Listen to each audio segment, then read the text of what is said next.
അച്ഛന്റെ മേടയിൽ നിന്ന് മാത്രമേ ഈ കുട്ടികളുടെ പെൺകുട്ടികളുടെ നേഴ്സിംഗ് സ്കൂളിന്റെ ഹോസ്റ്റലിലേക്ക് പ്രവേശിക്കാൻ കഴിയും. അതിൽ ഏറ്റവും ഇന്ന് നിങ്ങൾക്കത് കേൾക്കുമ്പോൾ അത്ഭുതമില്ല.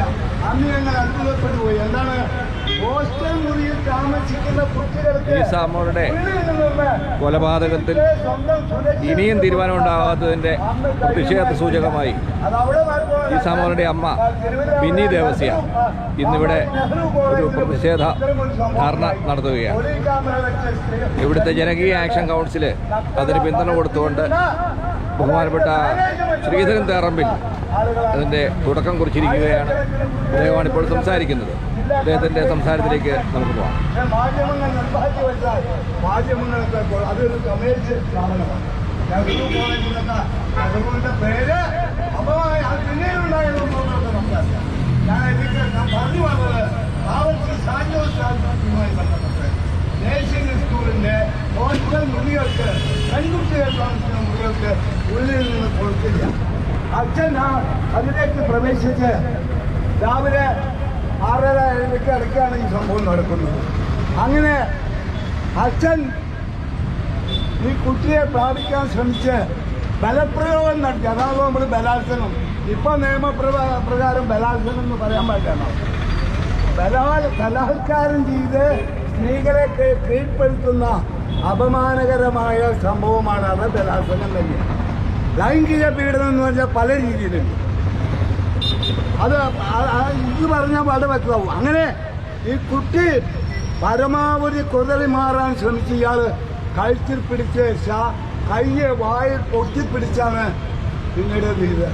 ആ ശ്വാസം മുട്ടിട്ട് കുട്ടി മരിച്ചു എന്ന് ഇയാൾക്ക് അറിയുന്നില്ല. ഇയാളുടെ കാമ ഭ്രാന്തിന്റെ ആ അബോധാവസ്ഥയിൽ ഈ അച്ഛൻ ഇതൊന്നും ശ്രദ്ധിക്കുന്നില്ല. കുറെ കഴിഞ്ഞ് നിശ്ചലമായപ്പോൾ ഇയാൾക്ക് പരിപ്പമായി ഇയാൾ ഓടിപ്പോയി 3 കന്യാസ്ത്രീകളെ കുറിച്ച് വീണ്ടും പോയി. അപ്പോൾ സംശയം തീർക്കാൻ ഈ ഓക്സിജൻ കൊടുക്കുന്നതിന്റെ ആ റബ്ബർ ഇതുണ്ട്, അതെടുത്ത് കഴുത്തിൽ കുത്തി ഒന്ന് ഉറപ്പാക്കുന്നത്. ഉറപ്പാക്കി അത് കന്യാസ്ത്രീകളെ എന്തായാലും സംഭവം അത് അതുപോലെ കിടക്കുമ്പോൾ ഈ ആശുപത്രിയുടെ താഴെ ഉള്ള ഓട്ടോ റിക്ഷക്കാര് ഈ സംഭവം പെട്ടെന്ന് അറിഞ്ഞു. അവർ പെട്ടെന്ന് കാര്യങ്ങൾ അറിയില്ല. അങ്ങനെ അവർ ഓടി ചെന്നപ്പോൾ ഈ വയറെ കഴുത്തി കുത്തിച്ചു. അത് എന്നോട് ഓട്ടോറിക്ഷക്കാരൻ നേരിട്ട് പറഞ്ഞ കാര്യം. അങ്ങനെ ആ സംഭവം കഴിഞ്ഞു. അത് കഴിഞ്ഞ് പാവട്ടി പോലീസ്, പിന്നെ പാവട്ടി പോലീസിന്റെ കളിയാണ്. എന്താണ് ഉടൻ വന്ന കന്യാസ്ത്രീകൾക്ക് നിർദ്ദേശം കൊടുത്തു, ഈ റൂമൊക്കെ വൃത്തിയായി അടിച്ചു കഴിയുക. അത് കഴിഞ്ഞ് കുട്ടിയുടെ മൃതശരീരത്തിലേക്ക് അന്ന് അപ്പം കിടന്നിരുന്ന വസ്ത്രങ്ങളൊക്കെ മാറ്റി പുതിയ വസ്ത്രങ്ങൾ. അതൊന്നും ഇങ്ങനെ ഒരു അസാധാരണ മരണം സംഭവിച്ച ഒടവിന് ഈ കുട്ടികൾ തന്നെ കാലെടുത്ത് ഒക്കെ നാളെയൊക്കെ റെഡിയാക്കി പിന്നെ ഒരു കോട്ടയ്ക്ക് അറിയിക്കാൻ തുടങ്ങി. ലോക്കൽ ഗാർഡിയനായ ഒരു അടുത്ത ബന്ധുവിനെ അറിയിച്ചു. അദ്ദേഹം വരുമ്പോഴേക്കും ഇവിടെ കാര്യങ്ങളൊക്കെ ഇതായി. അങ്ങനെ ഈ വിജയകുമാർ എന്ന് പറയുന്ന SI ആണ് ഇവിടെ കളിക്കുന്നത്. ഞാൻ ചോദിച്ചു SIയോട്, എന്താണ് ഈ നിങ്ങൾ ചെയ്ത കാര്യം? അയ്യോ വേറെന്തര് തീർച്ചയാ അത് അവര് അബദ്ധം വെച്ച് അറിയാതെ ചെയ്യും. ഞാൻ ഇത്രയും ആളുകൾക്ക് കൂടുതൽ വിശ്രാമത്തിലേക്ക് പോകുന്നില്ല. അങ്ങനെ മൃഗീയമായ ഒരു കൊല നടത്തുകയാണ്. അതും ആ കുട്ടിയെ അവസാന വർഷം അത് കഴിഞ്ഞാൽ ആ കുട്ടിയുടെ ഇളയമ്മമാരുടെ അടുത്തേക്ക് ജോലിക്ക് പോകാൻ തയ്യാറായി. ഒരുപാട് അമ്മയെയും കുടുംബത്തെയും സംരക്ഷിക്കാൻ വേണ്ടി ഒരു വലിയ ഒരു സങ്കല്പ വീടിന്റെ ഒരു പ്ലാൻ അടക്കം ആ കുട്ടി വരച്ചു വെച്ചിരുന്നു എന്ന് പറഞ്ഞാൽ അതിബുദ്ധിമതിയായ മകളായിരുന്നു ബിജിയുടെ മകൻ ഇസ്ലാം. കേവലം 21 വയസ്സ് പ്രായം, 20-21 വയസ്സ് പ്രായം. ആ ദാരുണ സംഭവം കഴിഞ്ഞ 15 വർഷമായി ഞങ്ങൾക്ക് തോന്നുന്നില്ല. അതാണ് ബിജി മാതാവിനും. കാരണം അത് നമുക്ക് കൺമുന്നിൽ നിന്നും മായ്ക്കാൻ കഴിയുന്നില്ല. അതുകൊണ്ട് ആ ഭാരത് പയ്യപ്പുരത്തിലുണ്ടായ കുറെ കാര്യങ്ങൾ അറസ്റ്റ് ഉറപ്പായപ്പോൾ ഈ ബിഷപ്പ് പാലസിന് അച്ഛനും ഒക്കെ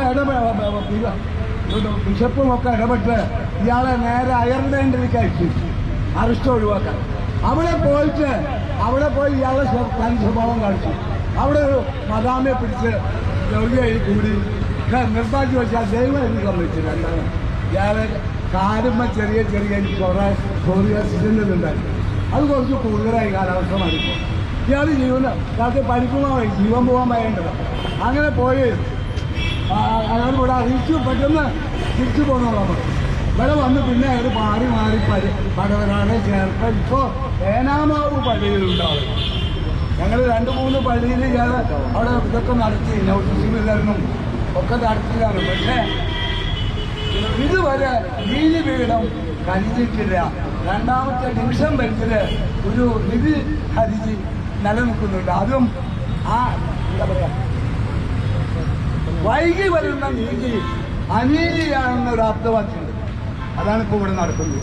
ഒന്നും കോടതി ഒന്നും പറയില്ല, അതെടുത്ത ഈ റിവ്യൂ പെറ്റീഷൻ എടുക്കാൻ ഇതുവരെ കോടതി തയ്യാറായിട്ടില്ല.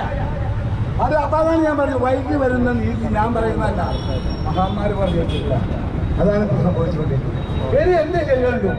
പിന്നെ സ്വന്തം അവരെ എല്ലാ ജോലിയും എല്ലാം മാറ്റി വെച്ച് മകളുടെ കൊലയാളികളെ ഉടൻ അറസ്റ്റ് ചെയ്യണം, തുറന്നിലടയ്ക്കണമെന്ന ആവശ്യവുമായി ആ സ്വാഭാവിക നീതിക്ക് വേണ്ടിയുള്ള അവരുടെ പോരാട്ടം 15 വർഷമായി തുടരുകയാണ്.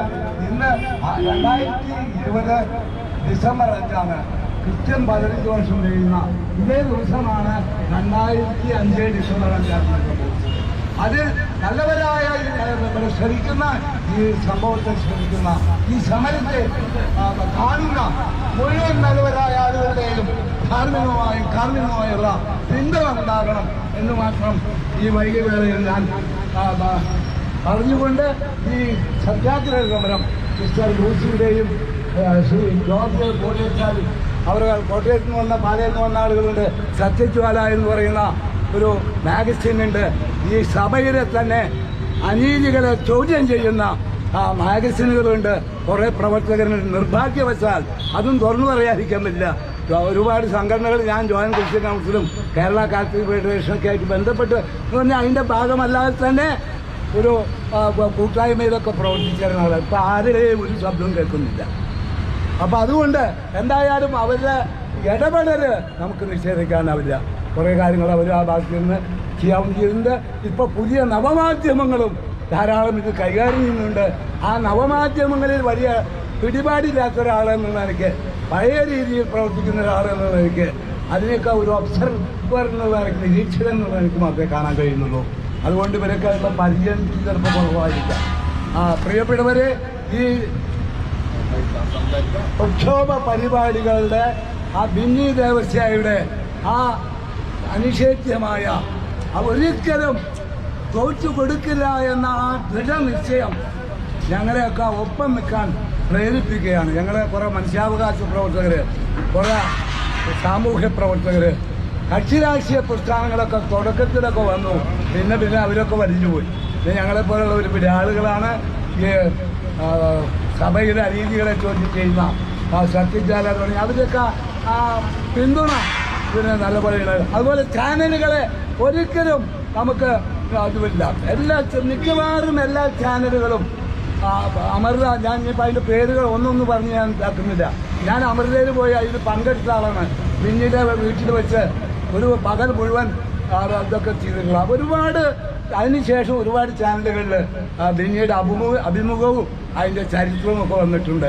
ഇപ്പോൾ സത്യജ്വാല അദ്ദേഹം എനിക്ക് അതിൻ്റെ കോപ്പി തന്നിരിക്കുകയാണ്. അതിന് തുടർച്ചയായിട്ട് 4-5-6 ലക്കമായിട്ട് വരാവുന്നത്. അതിൻ്റെ ആദ്യ ആമുഖ ലേഖനം ഈ തവണ വന്നിട്ടുണ്ട്. സത്യജ്വാല നിങ്ങൾക്ക് പബ്ലിക്കിൽ പെട്ടെന്ന് കിട്ടാൻ ബുദ്ധിമുട്ടായിരിക്കും. എന്താ അതിൻ്റെ സംവിധാനം എന്ന് ജോർജിനോടൊന്ന് ചോദിച്ചാലും അറിയില്ല.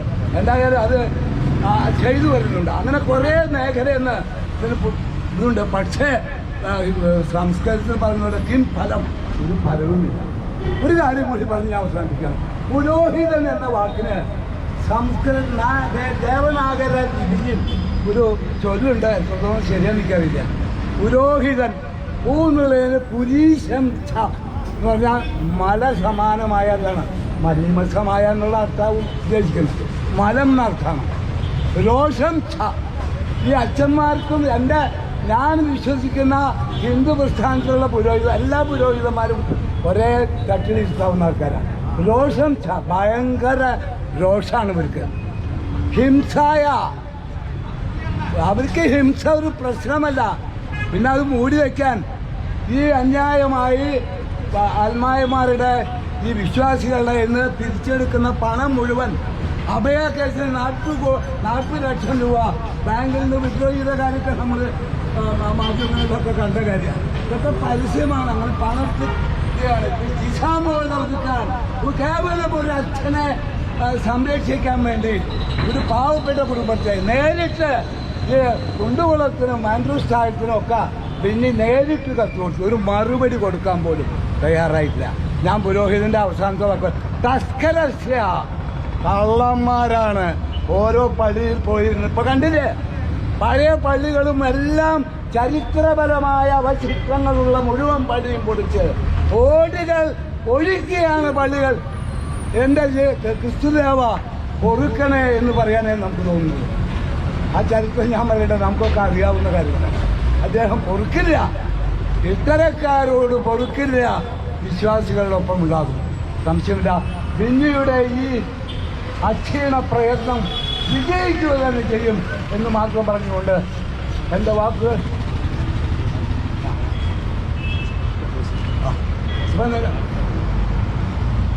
അദ്ദേഹം പറഞ്ഞപ്പോൾ ഞാനത് വേണ്ടത്ര സിസ്റ്റർ ലൂസി കളപ്പുര നിങ്ങൾക്കറിയോ, കേട്ടിട്ടുണ്ടോ? കേട്ടു കാണാതിരിക്കാൻ വരില്ല. മറ്റൊരു Franco Mulaykkan, bishop Franco Mulaykkan, ഇവിടെ ഞങ്ങൾ ഒരുപാട് സമരം ചെയ്തു. 2-3 ക്രിമിനൽ കേസ് നമ്മുടെ പേരിൽ വന്നു. ഇതേപോലെ കന്യകളായ സിസ്റ്റർമാരെ ആക്രമിച്ച് കീഴ്പ്പെടുത്തി സംഭവങ്ങൾ അതിലെ വലിയ ഒരു കണ്ണിയാണ്. നാടിന് മുഴുവൻ മലയാളികൾക്കും ക്രിസ്തീയ സഭയ്ക്കുമൊക്കെ നാണക്കേടുണ്ടാക്കിയ ഞങ്ങളുടെ നാട്ടുകാരനായ മറ്റൻ സ്വദേശിയാണ് ഈ ഫ്രാങ്കോ മുളയ്ക്കൻ. മൂപ്പര് ചെയ്ത കാര്യങ്ങൾ ഞങ്ങളിവിടെ പല രീതിയിൽ മിസ്റ്റർ ജസ്മി, അങ്ങനെ സാറാ ജോസഫ്, ഒരുപാട് ആളുകളെ വെച്ച് ഞങ്ങൾ ഇവിടെ സംരക്ഷിച്ചു. ഞങ്ങൾ അറസ്റ്റ് ഭരിച്ചു, നിയമം ലംഘിച്ച്. ഇയാളെ സംരക്ഷിക്കുന്ന പോലീസിന്റെ സർക്കാരിന്റെ നടപടിയെ ചോദ്യം ചെയ്ത് നിയമം ലംഘിച്ച് അറസ്റ്റ് ഭരിച്ച് ഞങ്ങൾക്ക് കോടതിയിൽ കേസൊക്കെ ഉണ്ടായി. അങ്ങനെ ഒരുപാട് കഴിയാവുന്നത് നമ്മൾ ചെയ്യുക. മലവെള്ളം പാഞ്ഞു വരുമ്പോൾ ഒരു ചെറുപരിലെങ്കിലും അതിനെതിരെ ചൂണ്ടാൻ കഴിഞ്ഞില്ലെങ്കിൽ ഞങ്ങൾ ഇപ്പോൾ വിതരണം ചെയ്യുന്ന നോട്ടീസിൽ പറയുന്ന പോലെ അതൊരു ആപ്തവാക്യമാണ്. പനിയിൽ പെരുമഴ പോലെ പെയ്യുമ്പോൾ ഉയരാത്ത മുഷ്ടികൾ ഷണ്ടന്മാരുടേതാണ് എന്ന് ഞാൻ പറഞ്ഞത് ആരും പറഞ്ഞല്ല. ഇതൊക്കെ നമ്മുടെ പഴമക്കാർ പറഞ്ഞു വച്ചിട്ടുള്ള കാര്യങ്ങൾ. വളരെ ശരിയാണ് ഈ കാര്യങ്ങളിൽ. പ്രതികരിക്കാത്ത സമൂഹത്തിന് ഇവിടെ ജീവിച്ച് മരിക്കുക എന്നതുണ്ടല്ലോ, മരിച്ച് ജീവിക്കുക, അതാണ് ഇപ്പോൾ നടക്കുന്നത്. ജീവിച്ച് മരിക്കരുത്. പ്രിയപ്പെട്ടവരെ, ഞാൻ ദീർഘിപ്പിക്കുന്നില്ല, ഒരുപാട് പേര് സംസാരിക്കാനുണ്ട്. ഇനി നമുക്ക് ഏറ്റവും സ്നേഹവും ബഹുമാനമുള്ള സിസ്റ്റർ ലൂസി കളപ്പുര ഇത് ഒരു ആമുഖ പ്രസംഗം അവർ നടത്തും. ഇതിൻ്റെ ഈ പ്രക്ഷോഭ പരിപാടിയുടെ 15ാം വർഷത്തെ മാതാവ് ബിന്നി ദേവസ്യയുടെ ഈ സഹന സമരം നിങ്ങളുടെ ഏവരുടെയും മൗനാനുവാദത്തോടെ ഉദ്ഘാടനം ചെയ്തതായി പ്രഖ്യാപിക്കുന്നു. നിങ്ങൾക്കേവർക്കും സ്നേഹാഭിവാദ്യങ്ങൾ. അടുത്തതായി അഭിമന്യയായ സിസ്റ്റർ ലൂസി കളപ്പുര ആമുഖ പ്രസംഗം നടത്തും. അവരെ അതിനായി ക്ഷണിക്കുന്നു.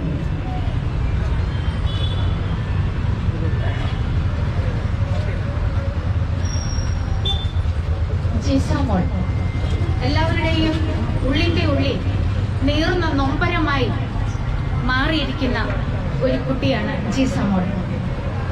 15 വർഷം മുമ്പ് തൃശൂർ ഇവിടെ അടുത്തുള്ള പാവർട്ടി എന്ന് പറയുന്ന ഒരു ഇടവകയുടെ കീഴിൽ സാന്റോസ് ഹോസ്പിറ്റലിൽ ആ ശരീരം നിർജീവമായി കിടക്കുന്ന ഒരു ഓർമ്മയാണ് നമ്മുടെ മുമ്പിൽ. ഞാൻ ചോദിക്കുകയാണ്, ഏതെങ്കിലും കാമഭ്രാന്തനാൽ ലൈംഗികമായി ചൂഷണം ചെയ്യപ്പെട്ട് ശ്വാസം മുട്ടി കൊല്ലപ്പെട്ട ഒരു ജീവിതം ഈ ലോകത്തിലുള്ള ഏതെങ്കിലും അമ്മമാർക്ക് താങ്ങാനാകുമോ?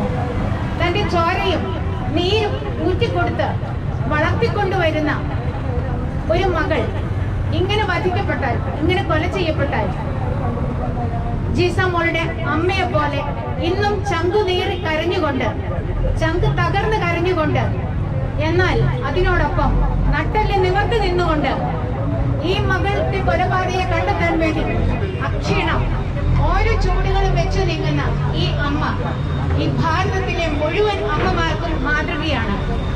ഇവിടെ ഈ തൃശ്ശൂർ ടൗണിൽ ഈ ചുറ്റുപാടുകളിൽ കുറെ അമ്മമാർ നിൽക്കുന്നുണ്ട്. ആ അമ്മമാരോട് ഞാൻ ചോദിക്കുകയാണ്, നിങ്ങൾക്ക് പൊറുക്കാനാവുമോ ഈ അപരാധം? പൊറുക്കാനാവുമോ ഈ അപരാധം? നമുക്കറിയാം ജീസ മോളുടെ കൊല അല്ലെങ്കിൽ ഈ കൊലപാതകം എങ്ങനെയാണ് എന്ന് ഈ ആക്ഷൻ കൗൺസിൽ 15 വർഷം രൂപപ്പെട്ടപ്പോൾ, മരിച്ച് 5 ദിവസങ്ങൾക്കുള്ളിൽ രൂപപ്പെട്ടപ്പോൾ അതിന്റെ പിന്നിൽ ഏറ്റവും വലിയ ഒരു അത്താണിയായി നിന്ന ശ്രീധരൻ മാഷ് ഇവിടെ അതെല്ലാം നമ്മളോട് പറഞ്ഞു കഴിഞ്ഞു. ഞാൻ ചോദിക്കുകയാണ്, ആർക്കും ആരെയും എന്തും ഏതിനും വേണ്ടി കൊല ചെയ്യാൻ അവകാശമുണ്ടോ? നമ്മുടെ ഭാരതം തുല്യമായ നീതിയും അവകാശവും എന്ന നിയമവ്യവസ്ഥയുടെ സുവിശേഷം നമുക്ക് പകർന്നു തരുന്ന ഒരു രാജ്യമാണ്. എന്നിട്ട് എന്തിനെ സാധാരണക്കാരന്റെ ജീവനും അവന്റെ ആദർശങ്ങൾക്കും അവന്റെ പരാതികൾക്കും തുല്യനീതി ലഭിക്കാതെ പോകുന്നത്? ആരാണ് ജിസ മോൾ? നമ്മൾ കേട്ടതുപോലെ തന്നെ എല്ലാവരെയും പോലെ ഒരു നഴ്സിംഗ് സ്റ്റുഡൻ്റായി ഭാവിയിൽ മനുഷ്യരുടെ സൗഖ്യത്തിനും അവരുടെ ജീവനും വേണ്ടി പ്രയത്നിക്കുവാൻ ആകാശത്തോളം ഉയരുന്ന സ്വപ്നങ്ങൾ കണ്ടുകൊണ്ട് പാടിപ്പറന്ന ആന്റിമാരെ പോലെയും സ്വന്തം ചേട്ടനെ പോലെയും നഴ്സിംഗ് ഫീൽഡിൽ ജോലി ചെയ്യുവാൻ മനസ്സ് കൊതിച്ച ഒരു കൊച്ചു മാലാഖയായിരുന്നു നമ്മുടെ ജീസ മോൾ. ആ ജീസ മോളെയാണ് നിഷ്കരണമായി കൊല ചെയ്തിട്ട് അത് മറച്ചു പിടിച്ചുകൊണ്ട് രക്ഷകനായി അഭിനയിച്ചുകൊണ്ട് ഇന്നും സുഖമായി ഈ നാട്ടിലൂടെ ജീവിക്കുന്ന കൊലപാതകൾ ഉള്ളത്. ഇതെന്ത് നീതിയാണ്? ആരാണ് ഈ കൊലപാതകത്തെ, ആരൊക്കെയാണ് ഈ കൊലപാതകത്തിന് പിന്നിൽ തെളിവുകൾ കളയാനോ ഇതിനെ ഒഴിച്ചുകൂടാനോ ശ്രമിച്ചുകൊണ്ടിരുന്നത്? കൊലപാതകയായ വൈദികന്റെ ഫാദർ പോൾ പയ്യപ്പള്ളി എന്നെ തന്നെ വളരെ ശക്തമായി വാദിക്കുന്ന ഒരമ്മയും ഒരു സമൂഹവും ഇന്ന് നമ്മുടെ രാജ്യത്തുണ്ട്. എന്നിട്ടും കൊലപാതക രക്ഷപ്പെടുകയാണ്. ഞാൻ ഈ അമ്മയെ പരിചയപ്പെട്ടത് കഴിഞ്ഞ വർഷമാണ്. ആ അമ്മ എൻ്റെ ഫോണിൽ കൂടെ വിളിക്കുകയായിരുന്നു. പുരോഹിതന്മാർ, സിസ്റ്റേഴ്സ് എന്നൊക്കെ പറയുമ്പോൾ നമുക്ക് താങ്ങാനാവുന്ന ഒരു കഠിന വ്യഥയല്ല, അതിൽ കൂടുതൽ വ്യഥയാണ് അമ്മയുടെ ഉള്ളിൽ നിറഞ്ഞു നിൽക്കുന്നത്. കാരണം മറ്റൊന്നുമല്ല, തൻ്റെ മാറോട് ചേർത്ത്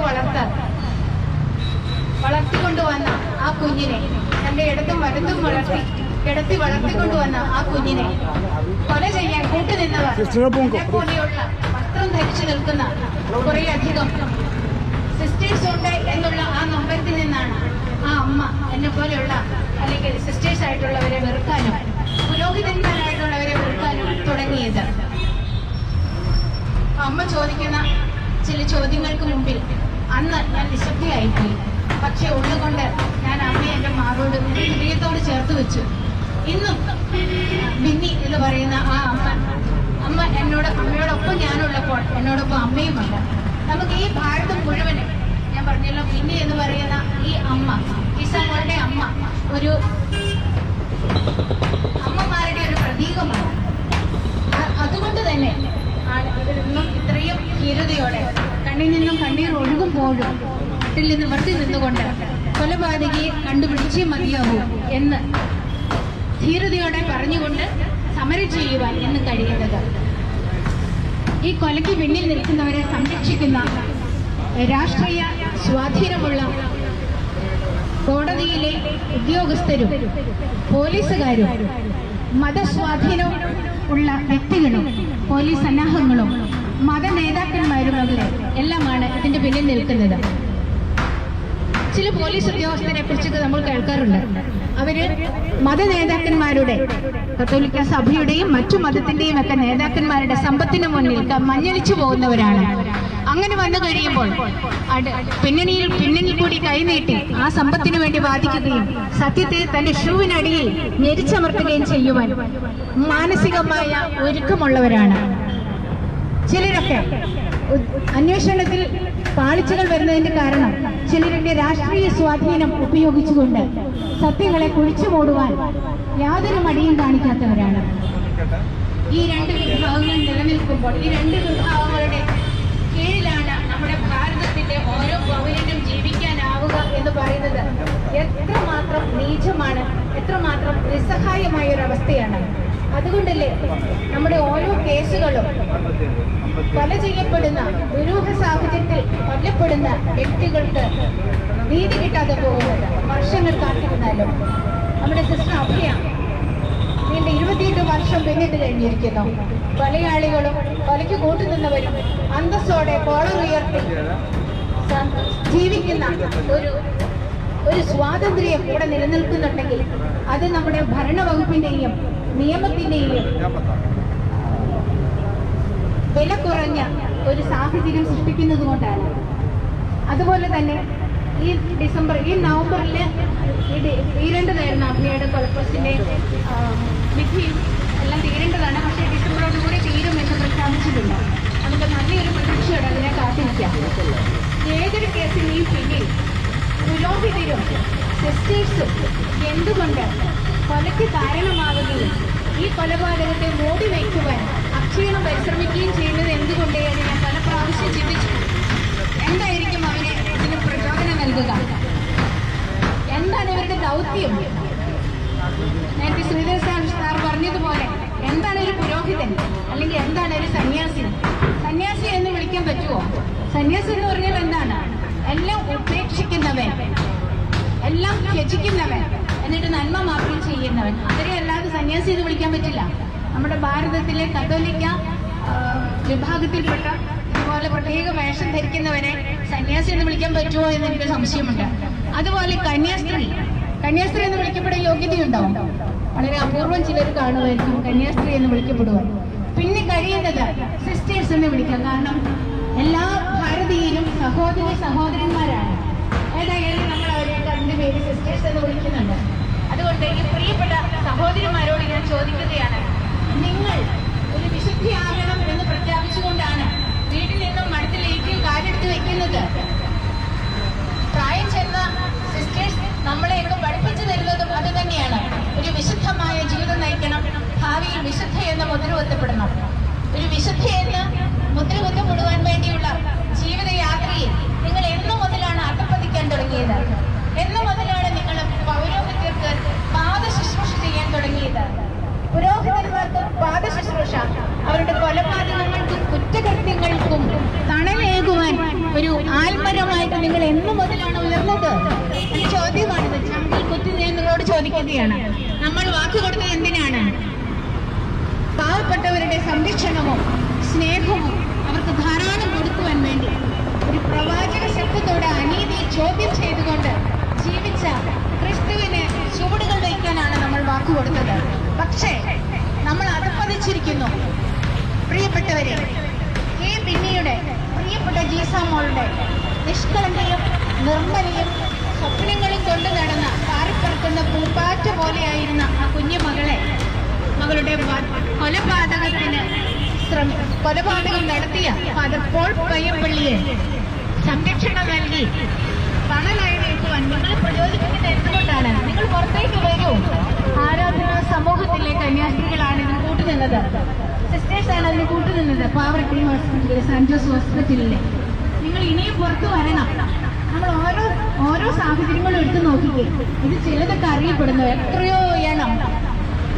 എത്രയോ തെറ്റുകൾ അറിയപ്പെടാതെ പുറത്തേക്ക് വരാതെ. പക്ഷേ ചിലരൊക്കെ എല്ലാം അറിയപ്പെടാതെ എന്ന് പറഞ്ഞാൽ പബ്ലിക്കായിട്ട് അറിയപ്പെടുന്നില്ലെന്നേ ഉള്ളൂ. ചിലരൊക്കെ അറിയുന്നുണ്ട്, അത് അവർ രഹസ്യമാക്കി വെക്കുന്നു. പല തരത്തിലുള്ള കാരണങ്ങളാണ്. അതുകൊണ്ട് ജീസമോളുടെ കൊലപാതകം അത് 2005 ഡിസംബർ 5 പ്രഭാതത്തിലോ രാത്രിക്കോ നടന്നതാണെങ്കിൽ അത് തെളിഞ്ഞേ മതിയാകും. നമ്മുടെ സമൂഹം, നമ്മുടെ നീതി വ്യവസ്ഥ, നമ്മുടെ സർക്കാർ അത് തെളിയിച്ചേ മതിയാകൂ. എന്തുകൊണ്ടാണ് ഫാദർ പോൾ പയ്യപ്പള്ളിയുടെ മാത്രം രക്തഗ്രൂപ്പ് ഇതുവരെ പരിശോധിച്ച് ഈ മിന്നിമോളുടെ അമ്മയ്ക്ക് സാക്ഷ്യം കൊടുക്കാത്തത്?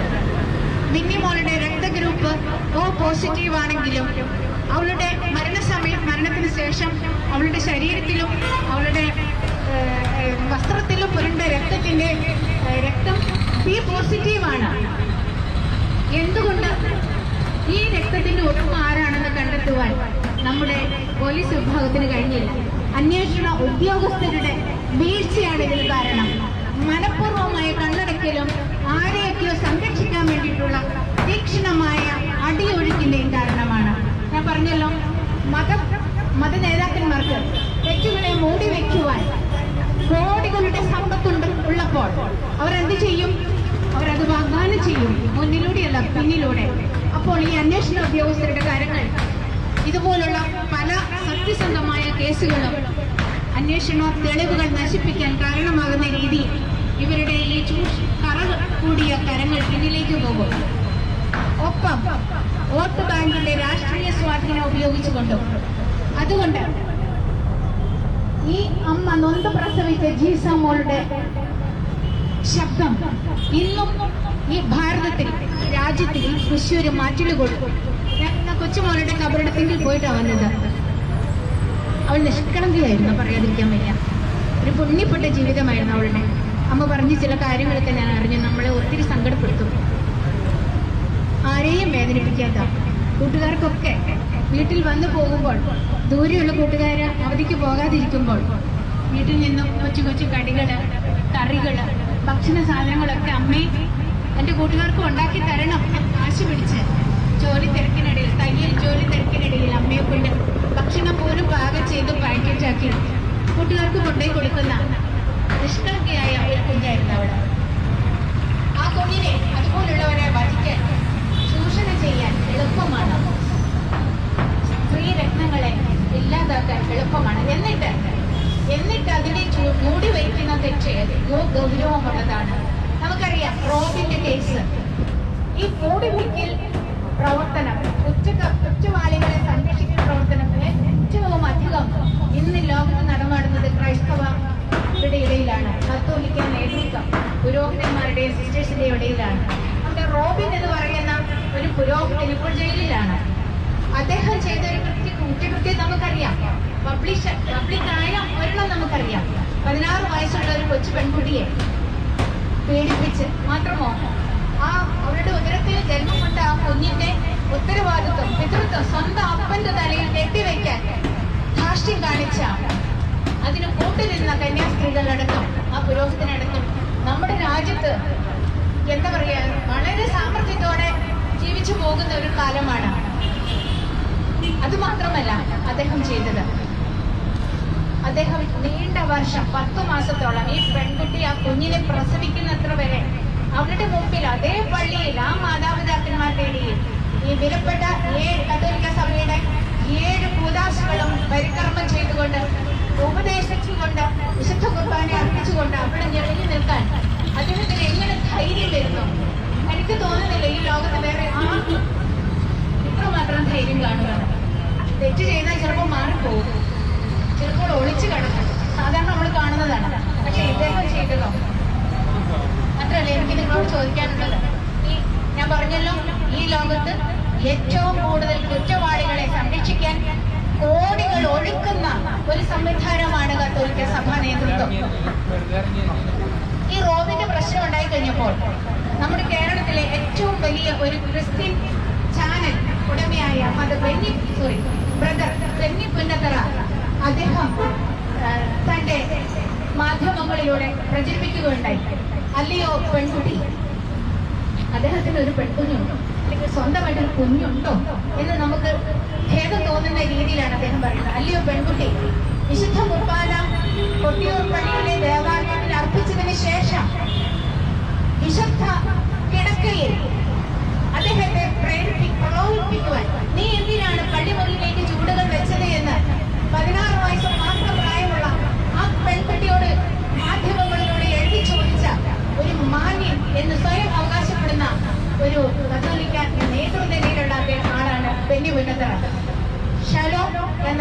ചാനലിന്റെയും അതുപോലുള്ള അവർ പ്രസിദ്ധീകരിക്കുന്ന മറ്റു പല മാസികകളുടെയും പത്രത്തിന്റെയും ഉടമസ്ഥനാണ്. ഇതാണ് നമ്മുടെ ക്രൈസ്തവ ധർമ്മം എന്ന് അവർ വിചാരിക്കുകയാണ്.